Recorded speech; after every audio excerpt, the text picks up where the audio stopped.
the way I came up with these numbers is essentially this. You can go onto Etherscan and you can download CSV files of all transactions from a certain address on particular days, right? So I just went on there, and the first one I started out was obviously August 15th, the launch of Icosa, and I pulled as many as I could from one pull. Now, they only let you pull 5,000 transactions a day, like per day that you go to pull.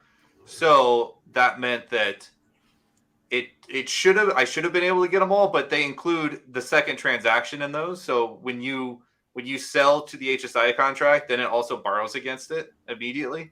So it causes two transactions. So essentially, I can only pull the first 2,500. But I did save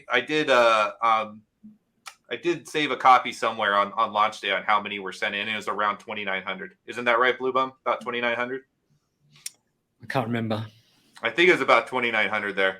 So let's say that there's 2,900 going out on November 13th. That's how many is going to go up for auction.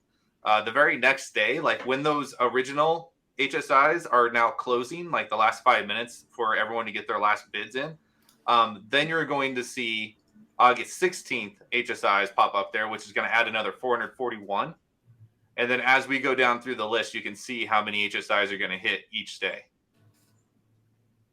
And all this is going to add up to be about, I guess you would say, 4,800 in the total time of August.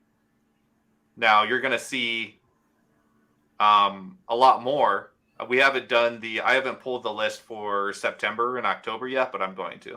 So that we'll have an idea of how many HSIs we're going to be seeing hit the market every day. But there's still plenty of HSIs being sent there. So those numbers, they won't be as high as obviously as at the start, but it looks like there's still a good consistency of numbers coming through. So this is going to be going for a while. Yeah. And this doesn't account for the value in those HSIs.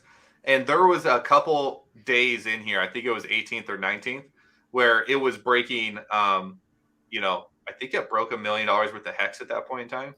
So it was still quite a bit of value in those. So it's not just the number of HSIs, but like what the value of those HSIs are as well. Also plays a point. Nice. We got any good questions? Yeah, let's pull this up. You can tell if the HSI minted the Hedron before the sale. You can, but it's a pain in the butt. So I'm hoping that we see something built in the future where it will show us that. HSI Watch doesn't have the feature show that kind of metadata. Okay. No. Did you want to go back to? There won't be many because it wasn't really. You got so much better value just having the maximum amount of days, because the way that the amount of Icosa is worked out is how many days that stake is times the B share. So yeah, so it's going to be negligible, right? So it's not going to be a big difference on if they minted or not before they sold to the contract, is I think the but there are some in it. I mean, most are Quattro Cinco, but there are some which aren't. How can you tell the multiplier and stuff on you see the days, and I can have you got my thing up there again? Yeah. So here on days you can just go see there are some for one. There's a lot of. I wonder what those red ones are. I'm not sure. Are they bleeding out? Oh, maybe. Yeah. No, but that's 90 days. I'm not sure. But anyway, there are a ton which are only, but I don't know why people only made them that small and then sacked them. It's kind of not getting best value for your money there. But then most of them will be 5 Quattro Cincos. Yeah. Yeah, a lot of, there was at least some in there that were done by accident. Like people were not fully understanding how this process worked, and they just wanted to jump in and ape it on day one anyways. And so there was some people I know that did like 30,000 or 300,000 hex. They did 300,000 hex for like a 90-day stake, and then sacked it for Icosa or like sold it for Icosa. Which is just And crazy. then was very upset about the value of Icosa that came back. And we're just like, yo, like it's you in the contract. Like you should understand how the contract works before you throw that kind of money at something like you do. And you know, this particular person, I told him, I was like, hey, I will help you track that. I will give you some pointers on how you might be able to win that back in the auction, but that's the best you can do.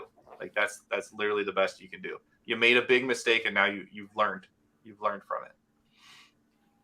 But those are all going to be there, and those are the ones that I find to be the most valuable, because those are going to have a very low starting bid, and they may get overlooked because of their B share value will be less, even though their actual value of that HSI. So it's basically their theoretical value of the HSI is high, but the actual value is going to show up as much lower than what it really is.